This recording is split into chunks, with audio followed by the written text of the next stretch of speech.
Sarkisyan xalqı təhqir etdi, ən bərk anqıran eşşəyi öpdüz dedi. Bugün nəinki keçmişdə Respublika Partiyasını seçdiyimizi deyil, həm də Ermənistanın bugündə və gələcəyində nəyə hazır olduğumuzu soruşmağın vaxtıdır.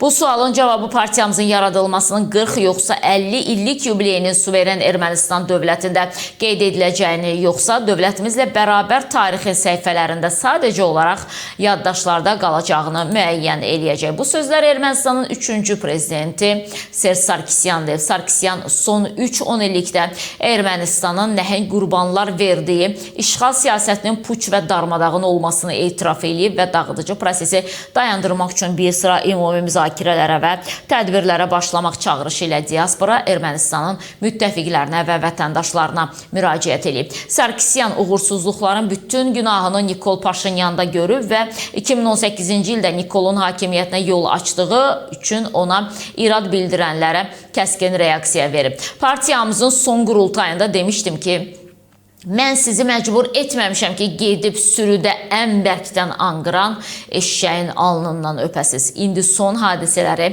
nəzərə alaraq fikrimi davam etdirmək istəyirəm.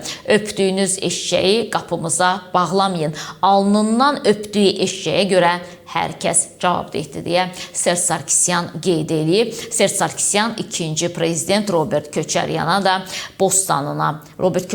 da bostanına daş atıb. Təəssüflər olsun ki, bu yolu hakimiyyət əldə etmək cəhdlərinə uğursuzluğa düçar olanlar, o cümlədən keçmiş mübarizə tərəfdarlarımız da seçiblər. Belə çıxır ki, onların uğursuzluğunda bizim də günahımız var deyə özünü süddən çıxmış ağ qaşıq hesab eləyən, amma ən qatı Xocalı canilərindən olan Serj Sarkisyan Nikol Paşinyana bəy tərifi yağdırıb və onu ən bərk anqıran eşşək adlandırıb.